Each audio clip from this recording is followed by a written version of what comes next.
kuliah kami yaitu pada mata kuliah kewarganegaraan. Jadi di sini saya ingin bertanya tentang Bapak sedikit tentang demokrasi Pancasila. Jadi yang ingin saya tanyakan yang pertama yaitu apakah demokrasi Pancasila di negara kita ini sudah berjalan dengan baik? Baik, sebelumnya saya perkenalkan dulu ya. Nama saya adalah Darmanto.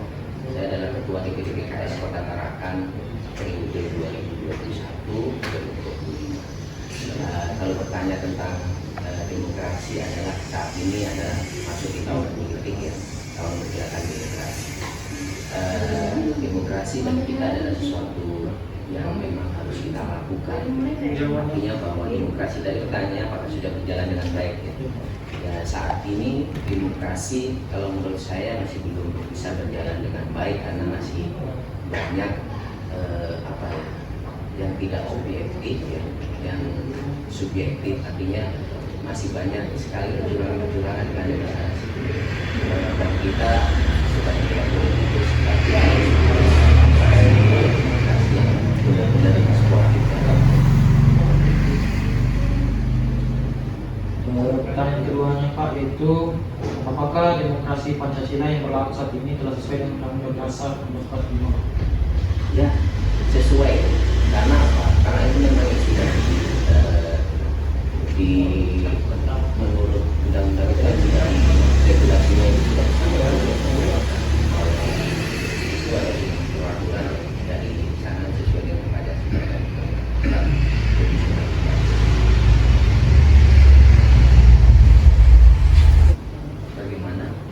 Bagaimana memastikan bahwa prinsip-prinsip demokrasi terus dipertahankan di Indonesia, terutama dalam menghadapi tantangan dan krisis yang tak terduga. Kalau melihat demokrasi saat ini ya, banyak sekali keributan dari kericuan.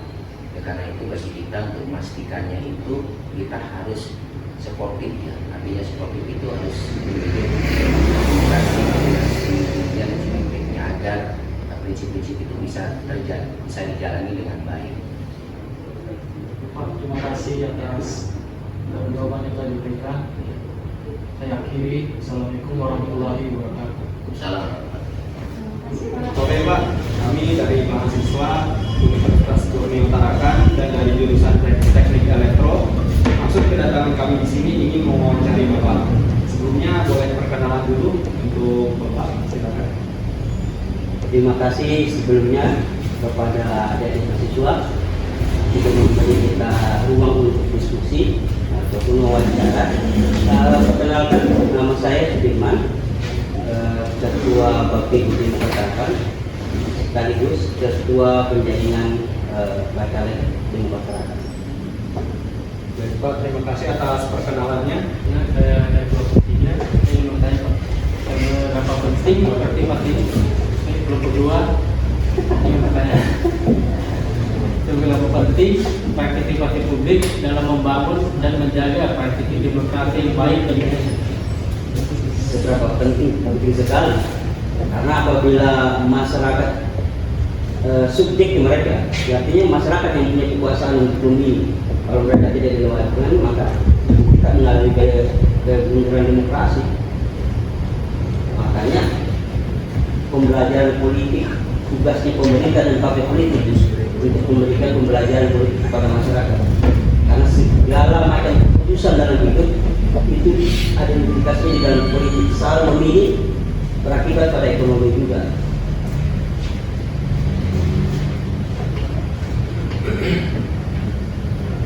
Yang kedua, bagaimana memastikan bahwa prinsip-prinsip demokrasi terus dipertahankan di Indonesia, terutama dalam menghadapi tantangan dan krisis yang tak terduga?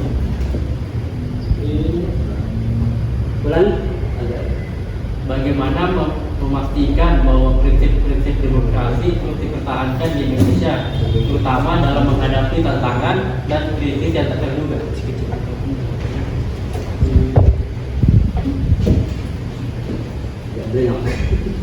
Memastikan ya, memastikan bahwa demokrasi itu berjalan Lalu bagaimana memastikan bahwa prinsip-prinsip demokrasi terus dipertahankan di Indonesia?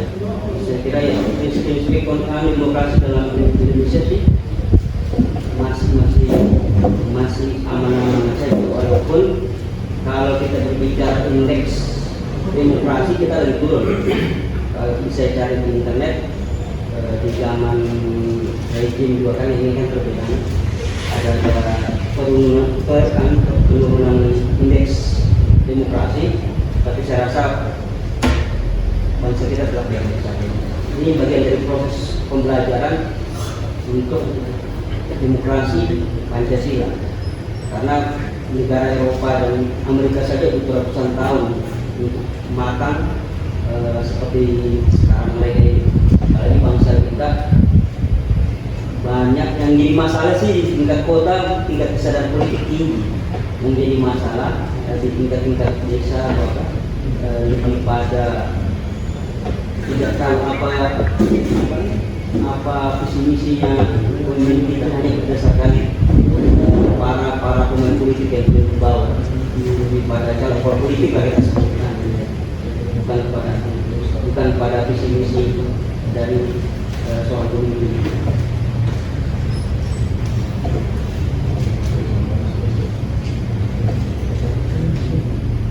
Pertanyaan selanjutnya, apakah demokrasi Pancasila yang berlaku saat ini telah sesuai dengan Undang-Undang Dasar 1945?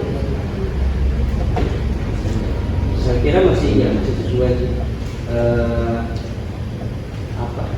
tingkat kesadaran masyarakat juga tinggi. Kemudian yang agak turun sih tingkat keterlibatan mahasiswa dalam mengawal demokrasi. Kalau dulu di tahun 2014 ya sangat tinggi. Artinya mahasiswa ini sedikit lebih lebih aktif untuk menyuarakan kalau sekarang kan agak diam nih. Aktivis demokrasi kayaknya banyak yang tidak bersuara. Kalau zamannya SD habis sedikit itu akan turun mahasiswa. Ini saja saya lihat ada keputusan yang sangat mendesak, walaupun hanya bola liar yang dilemparkan tentang penundaan pemilu, mahasiswa tenang-tenang saja. Kalau dulu sudah digiring, para aktivis mahasiswa sudah turun. Tapi ya tetap saya lagi bilang ini kan proses sebuah bangsa menuju demokrasi ini. Sekian dari kami Pak, dari mahasiswa UPT Tarakan. Sekiranya mohon maaf untuk mengganggu waktu Bapak. Terima kasih. Sebelumnya, Assalamualaikum warahmatullahi wabarakatuh. Sebenarnya tadi sudah saya jelaskan terkait dengan asas ini. Pemilu itu dilaksanakan secara langsung dan bebas hasil jujur dan adil. Nah, pertanyaannya apakah sudah sesuai dengan itu? Nah, tadi saya bilang ada 7 asas itu yang 14 April itu kita sudah menganggap sudah sesuai, sudah 100% lah. Mungkin semua orang di Indonesia ini memberikan asas yang menunjukkan kita berasa. Cuma yang menjadi PR kita bersama terkait dengan asas pemilu yang berkaitan dengan kejujuran dan keadilan, karena masih tidak ada praktek-praktek kecurangan, keamanan. Kemudian masih ada peserta pemilu yang dianggap tidak diperlakukan secara adil. Itulah membentuk undang-undang itu menghadirkan lembaga yang namanya Badan Pengawas Pemilu. Bawaslu itu salah satu tugasnya adalah untuk memastikan asas jujur dan adil itu bisa terlaksana. Karena kalau dulu ada pelanggaran, orang lapornya ke KPU. Sementara kalau yang membuat pelanggaran KPU, gimana sih? Kan masa dia tunjukkan dulu kan kita kan? Makanya dihadirkanlah Badan Pengawas Pemilu. Istilahnya saya ngawasin KPU, ngawasin dan sebagainya. Bagaimana prinsip penjualan dan keadilan bisa terlaksana dengan baik. Ya begitu. Bawaslu ini kan baru ada di tahun 2008. Sementara praktek pemilu kita itu dari 1955, kemudian 71, 20 tahun tidak pemilu. Bawaslu ini baru ada di 2008. Makanya kalau sering ada lucu-lucuan orang waktu zamannya Orde Baru itu, pemilunya belum mulai, kita sudah tahu siapa yang menang. Ya kan? Kalau sekarang enggak, siapa yang menang? Belum tahu. Salah satu ciri-ciri pemilu itu berjalan baik, kita belum tahu siapa yang menang. Kalau pemilu itu baik, ciri-cirinya ini ciri-ciri ya, tapi belum tentu salah. Tahapannya jelas, tapi pemenangnya tidak jelas. Tapi kalau pemilu itu buruk, sebaliknya dia tahapannya tidak jelas, kapan orang daftar, tidak jelas. Tapi tiba-tiba kita sudah tahu siapa yang akan menang. Itu nggak perlu ada lembaga survei, sudah kita tahu siapa yang menang. Sekarang lembaga survei sudah ada, tapi belum jelas juga kan. Itu salah satu ciri pemilu itu berjalan dengan baik. Karena kalau sudah tahu siapa yang menang kan berarti di-create kan. Ada yang mengatur, ada yang mungkin ada potensi kecurangan dan lain sebagainya, mungkin penyelenggaraan yang bisa diatur dan lain sebagainya. Kalau sekarang kan dinamis. Bahkan kalau di Tarakan itu saya menganggap di Tarakan itu termasuk baik karena tidak ada partai politik yang dominan di Tarakan. Siapa partai politik yang dominan? Partai politik di Tarakan yang dominan. Maksud Tarakan itu yang dominan. Artinya ya dinamis begitu, tidak ada kekuatan absolut. Jadi saling mengawasi, check and balances itu jalan. Saling mengawasi sama partai, mengawasi pemerintah dan sebagainya. Nah, itu dalam kalau menurut petani itu dalam prakteknya tentu tidak 100% asas pemilu itu belum dijalankan dengan sempurna, tapi sudah dijalankan sebagainya kita masih makanya ada Bawaslu itu dalam konteks menjalankan konstitusi dan keadilan itu ya disitulah peran Bawaslu. Tapi Bawaslu juga bisa maksimal fungsinya kalau ada partisipasi dari masyarakat. Misalnya ada masyarakat yang mau melapor, kalau masyarakat tidak mau melapor ya juga terbatas kan. Misalnya money politik itu kan kita menganggap money politik itu adalah salah satu virus demokrasi, perusak demokrasi karena dengan money politik maka calon-calon itu kan potensinya nanti korupsi. Kenapa dia korupsi? Karena yang namanya money politik itu modal keluarga. Ketika modal keluar itu kan dia akan berpikir bagaimana modal itu kembali plus keuntungannya. Makanya money politik itu akar dari korupsi. Dan korupsi bisa saja misalnya korupsinya itu korupsi proyek, misalnya proyek yang seharusnya dijalankan dengan baik karena dikorupsi proyeknya nggak bagus karena sebenarnya dihentikan. Atau misalnya karena ada money politik tidak ada lagi uang bisa diambil, akhirnya jabatan itu dijual belikan. Saya mau jadi kepala dinas kayak sebenarnya jual belikan ada masalah, sehingga orang yang duduk di situ bukan orang yang percaya, tapi karena orang yang bisa mengalir. Atau misalnya karena dia mau kerjaan politik, ya banyak hal yang bisa dilakukan yang sifatnya itu tidak baik. Misalnya harusnya bisa bangun sekolah, harusnya bisa beasiswanya terkait korupsi lah, karena sifatnya orang berdagang kan kalau orang harus berdagang. Berapa sih gaji DPR di daerah itu tidak banyak, maksudnya tidak banyak uang yang dikeluarkan pada saat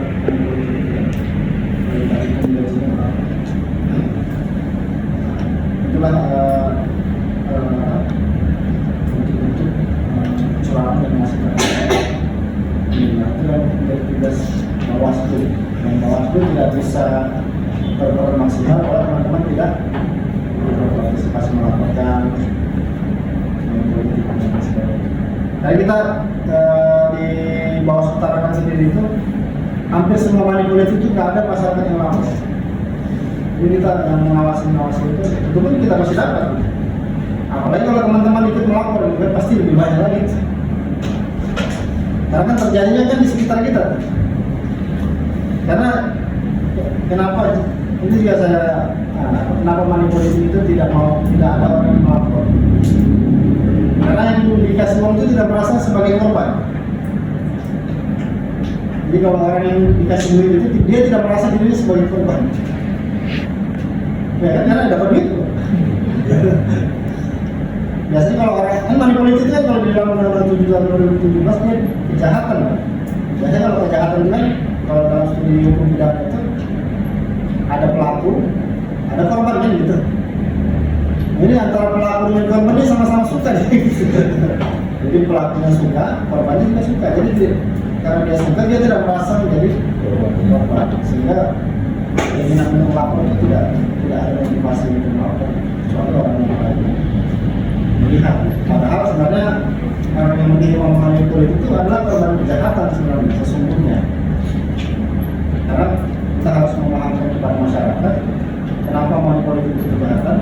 Karena suaranya itu berharga. Kalau dibeli dengan 200.000 itu sebenarnya penipuan sih. Ini kan siapa namanya? Kabinet itu punya cincin di mana? Itu apa cincinnya? Mas. Kalau cincinnya saya beli 200.000 kenapa? Karena tahu harga sesungguhnya juga. Tidak mau dijual 200.000 karena dia tahu harga sesungguhnya cincin itu mahal. Nah, masyarakat kita ini tidak tahu harga sesungguhnya suara itu mahal. Kalau dibeli 200.000 sebenarnya penipuan. Karena suara mereka itu mahal. Masyarakat tidak. Makanya dia korban tapi dia tidak tahu bahwa dia korban, bahkan dia menikmati sebagai korban. Itulah yang dia tidak tahu ini korban, nanti dikorbankan dia selama 5 tahun. Selama 5 tahun mendapat. Nah, itulah pasti jadi daya kita. Masih ada kecurangan, masih ada teman-teman juga di dan mahasiswa belajar dengan baik itu lah perubahan. Nah, pemilu kita kan 5 tahun sekali. Nah, kita juga ada program-program pengawasan partisipatif kita untuk mahasiswa lalu untuk bagaimana meminta mereka untuk terlibat minimal tuh ikut nyoblos kemudian ikut mengawasi. Kalau ada kecurangan itu ya dilaporkan. Nah, kita nanti ada aplikasi namanya Jadi Mengawasi Pemilu. Jadi kita cukup melaporkan melalui handphone, kita bisa melaporkan. Kalau mau melapor repot, bisa sebagai saksi dan sebagainya. Karena kita sediakan aplikasi itu supaya orang memudahkan untuk melapor. Jadi kita mungkin seperti itu ya. Baik Pak, jadi dari wawancara ini dapat kita tarik kesimpulan bahwasanya demi mewujudkan demokrasi atau terutama pemilu ini sesuai dengan undang-undang dan juga Pancasila itu perlu adanya partisipasi aktif dari pihak penyelenggara maupun dari pesertanya. Jadi untuk itu tidak bisa dijalankan pemilu itu hanya dari sebelah pihak saja untuk menggapai kesesuaian dengan Pancasila dan juga Undang-Undang Dasar. Jadi untuk wawancara ini terima kasih banyak Pak atas waktu yang telah diberikan, dan kami dari perwakilan Fakultas Teknik Universitas Kolonial Tarakan berterima kasih atas waktu tersebut, dan kami juga pamit undur diri. dari rapat atau dari podcast ini. Terima kasih banyak dan wassalamualaikum warahmatullahi wabarakatuh. Kira sakit aja.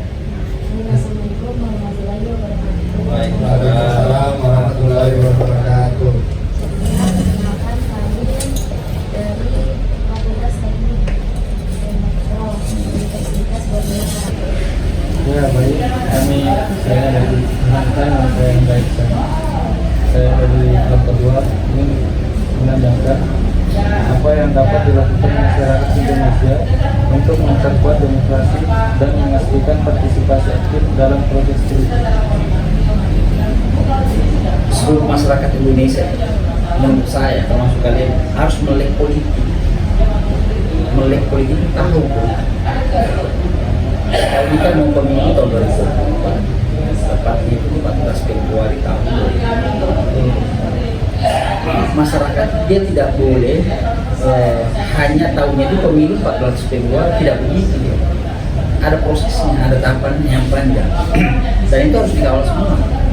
Contoh misalnya sekarang kan ada verifikasi calon perseorangan, terus kemudian ada pemutahiran dalam pemilu. Masyarakat itu harus mengawal dari sekarang, betul nggak itu pencalonannya nanti itu sudah benar, betul nggak proses pemutahiran data pemilih sudah benar.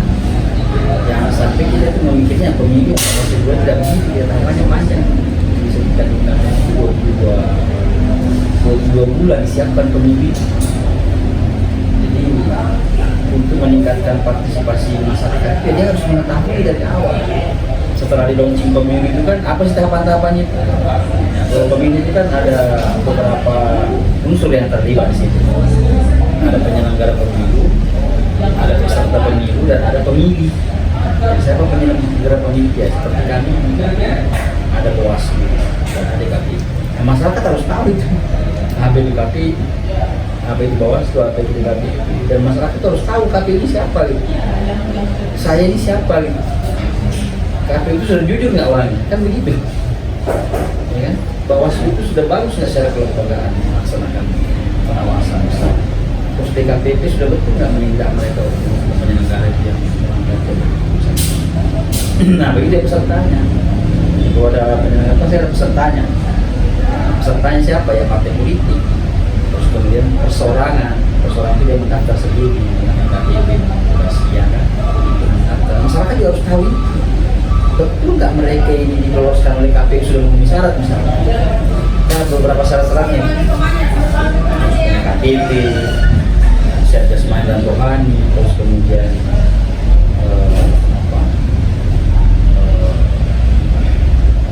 berumur 21 tahun, ya kan? Betul nggak syaratnya? Nah, masyarakat selama ini kan tidak mau kontrol itu, tahunya itu siapa jawabannya? Oh itu sudah, kalau dia nggak tahu prosesnya itu seperti apa gitu, kalau KPU terbuka. Kemudian dilihat itu. Terus pemilihnya juga harus dikasih pemahaman melek politik.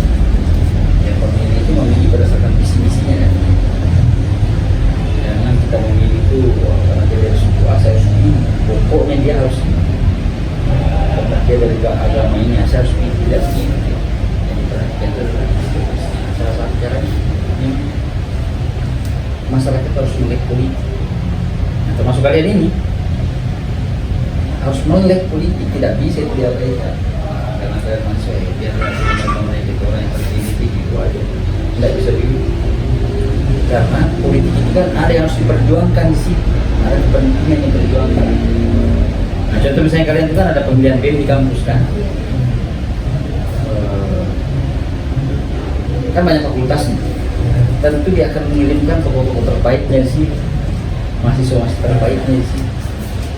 Nah, itu politik itu sebetulnya, karena politik itu kan sarana untuk mendapatkan kekuasaan, untuk menjadi pemimpin ya kita harus berkepentingan seperti ini. Nah, misalnya ada kepentingan kalian di teknik, apa kepentingan kalian bisa buat? Harus ada sekian.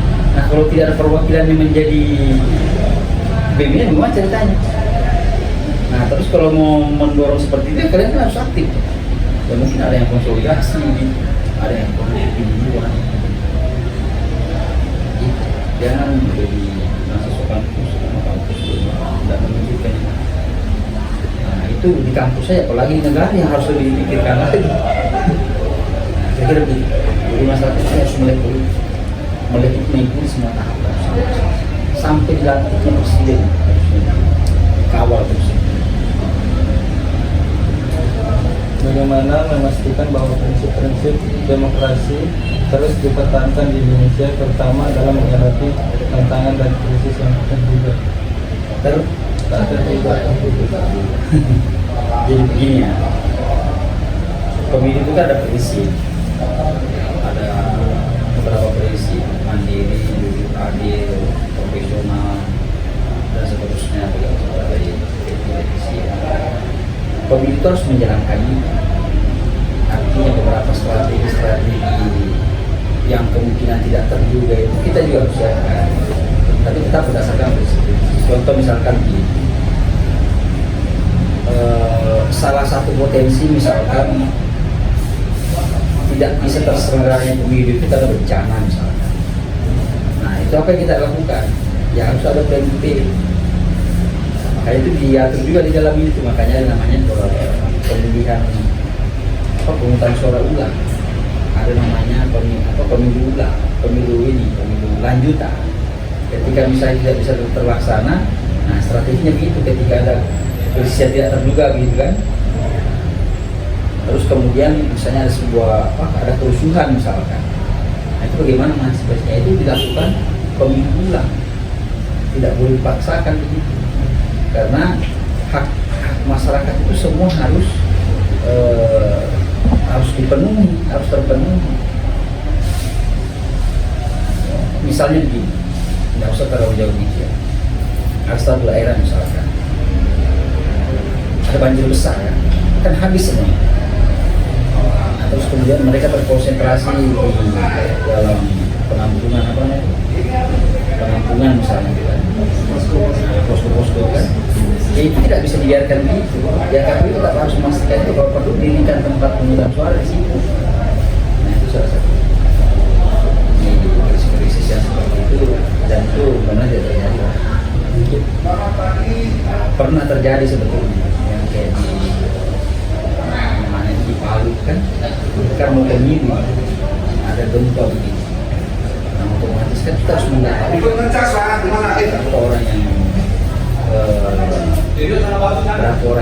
orang yang masih terdaftar berapa yang tidak. Kemudian buatkan strategi lagi ya, buatkan Mantong ya.